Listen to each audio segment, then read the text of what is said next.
Hello, আমি রায়হান। আমি US based একটা এজেন্সিতে রিমোটলি জব করছি অ্যাজ এ প্রজেক্ট ম্যানেজার। তো আজকে আমাদের কথা বলার টপিক হচ্ছে client management. To be more specific, যে ক্লায়েন্টের কোন কোন রেড ফ্ল্যাগ এর ব্যাপারে আমরা একটু অ্যালার্ট থাকা উচিত বলে আমার এক্সপিরিয়েন্স যেটা বলে। সো আমি সেটা নিয়ে আজকে কথা বলবো। নাম্বার ওয়ান, পেমেন্ট নিয়ে ডিলে করা।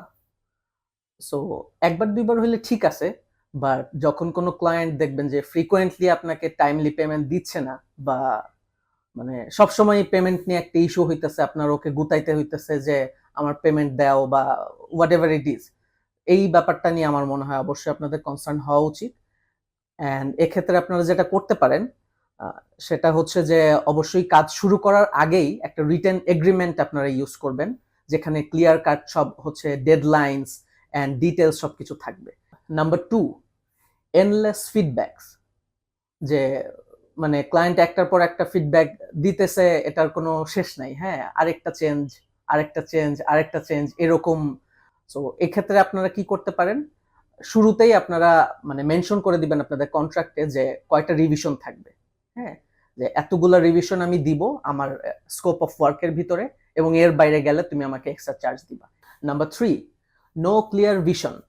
অনেক সময় দেখা যায় যে আমরা একটা প্রজেক্ট স্টার্ট করলাম, স্টার্ট করার পরে ক্লায়েন্ট গিয়ে প্রজেক্টের মাঝখানে একদম পুরোপুরি ওভারঅল ডিরেকশন চেঞ্জ করে ফেলতেছে। এটা অ্যাভয়েড করতে হলে যেটা করা যায়, যে আপনারা শুরুতেই ক্লায়েন্টের সাথে মানে গোল নিয়ে একটা গোল অ্যান্ড ভিশনস নিয়ে একটা প্রপার মিটিং করবেন, অ্যান্ড এভরিথিং ডকুমেন্টেশন আকারে একটা রিটেন ফর্মে রেখে দিবেন।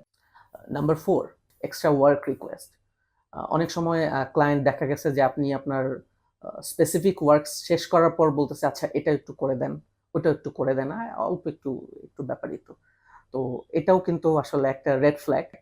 সো এটা স্টপ করার জন্য কি করতে হবে, এটা স্টপ করার জন্য শুরুতেই আপনি খুব স্পেসিফিক ভাবে স্কোপ অফ ওয়ার্কে এসওডব্লিউ তে মেনশন করে দিবেন যে এই স্কোপ অফ ওয়ার্কের ভিতরে কি কি আমি করব এন্ড কি কি কাজ আমি করব না।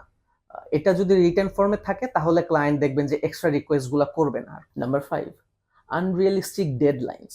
যখন ক্লায়েন্ট আপনাকে অল্প একটু সময়ের ভিতরে অনেক কিছু করে ফেলতে বলবে, বাট আমার সাজেশন হচ্ছে গিয়ে আপনার অবশ্যই এই ব্যাপারটা মানে কেয়ারফুল থাকা উচিত। আনরিয়েলিস্টিক ডেডলাইনে কখনোই ইনভলভ হবেন না।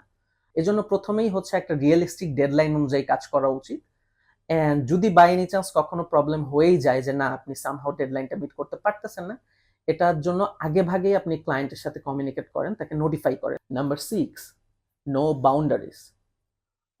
অনেক সময় দেখা যায় যে ক্লায়েন্ট আপনাকে দিন নাই রাত নাই সবসময়ই কল করতেছে, মেসেজ করতেছে, আরে এটা এখনই লাগবে, আপনাকে মাঝরাতে ফিডব্যাক পাঠাইতেছে, please so say no to this. তো এটা স্টপ করার জন্য কি করতে হবে, শুরুতেই স্পেসিফিক স্কেজিউল ফিক্স করে রাখবেন। আপনার একটা স্পেসিফিক স্কেজিউল ফলো করার চেষ্টা করবেন, এন্ড ওইটা আপনার ক্লায়েন্টকে ক্লিয়ারলি জানিয়ে দিবেন যে আমি এই যে এতটা থেকে এতটার ভিতরে কাজ করি, এর বাইরে আমাকে তুমি পাবা না। এটাই best approach. So finally, client management is not just about delivering the work, it's about keeping a healthy relationship with your client, making a partnership যেখানে ক্ল্যারিটি থাকবে, রেসপেক্ট থাকবে, ট্রাস্ট থাকবে।